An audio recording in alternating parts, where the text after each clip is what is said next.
룻기 2장 1절에서 7절 말씀 교독합니다.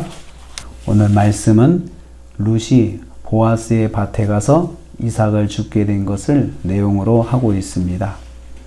룻이 우연히 보아스를 만났다, 이렇게 성경이 말씀하고 있습니다.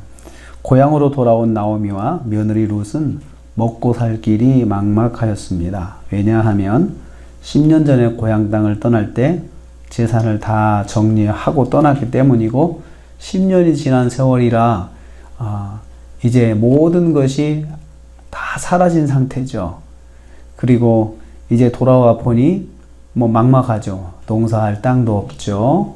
또 관계는 다 멀어져 있죠. 그래서 참 돌아오긴 돌아왔지만 남들처럼 그렇게 먹고 사는 것이 쉽지가 않았을 것입니다. 더욱이 며느리 룻은 모압 여자이기 때문에 젊은 며느리는 또 인맥조차도 없죠. 고향 땅에 사람이 없는 거죠. 그래서 인맥이 없기 때문에 사실 나가서 일을 한다고 하는 것도 쉬운 일이 아니었습니다. 또 이방 여자이기 때문에 사람들이 쉽게 받아주지도 않았을 것이고, 그리고 나오미는 나이가 많아 늙었기 때문에 나가서 일할 수 있는 체력도 없고, 그런데 이제 룻을 의지해야 되는데 룻이 상황이 또 그렇게 좋지는 않았다는 것이죠. 그래도 며느리 룻은 밖에 나가서 이삭 줍기를 해야 되겠다. 가난한 사람들이 할 수 있는 일은 이삭 줍기였습니다. 그런데 이삭 줍는 것도 경쟁이 치열하죠. 가난한 사람들이 많기 때문에 그 치열한데 그나마도 나가서 이삭 줍는 틈에 끼려면 인맥이 있어야 되는데 얼마나 감당하기 어려운 상황이겠습니까? 그래도 무조건 나갔습니다. 어머니의 허락을 받고 이제 밭에 나갔는데, 그 나간 밭이 그 엘리멜렉, 나오미의 남편 엘리멜렉의 친족 보아스의 밭이었습니다. 그래서 우연히 3절 말씀에 엘리멜렉의 친족 보아스에게 속한 밭에 도착했다, 들어갔더라, 이렇게 성경이 말씀하고 있습니다. 우연도 하나님의 섭리입니다. 우연도 하나님의 섭리라는 것을 지금 성경이 말씀하고 있습니다. 그런데 4절 말씀 보면 마침 보아스가 그 밭에 왔었다. 예루살렘에서 베들레헴에서 와서 베는 자들 틈 속에 이제 들어가게 되었다라는 거죠. 이것은 보아스의 집이 베들레헴 중심가에 있고 밭은 외곽에 있었다는 거죠. 그러니까 주인이 일을 시켜놓고 그냥 웬만하면 다 사원들이 알아서, 종들이 알아서 하게 하는 거지, 주인이 밭에 나와서 이러쿵저러쿵 할 필요가 없는 거죠.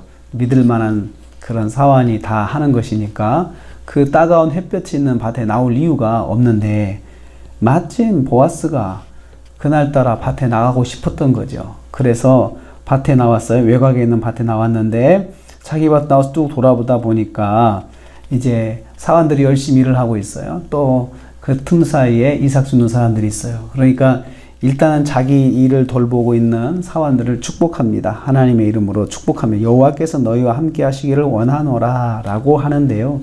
이 문장은 이 보아스의 경건성을 보여주는 것입니다. 보아스의 마음이 어떤 사람인지, 보아스가 어떤 사람인지, 이 사람은 사사시대에 흔치 않게 있었던 하나님을 경외하는 사람이었습니다.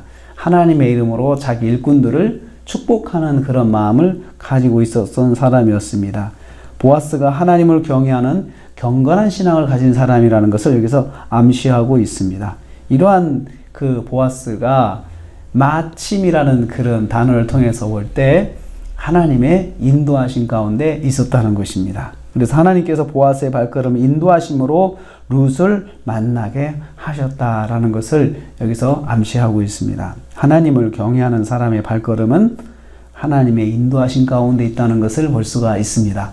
그래서 룻을 만나러 간 것은 아니지만 하나님께서 발걸음을 인도하셔서 룻을 만나도록 마침 밭에 나가게 하셨다는 것입니다.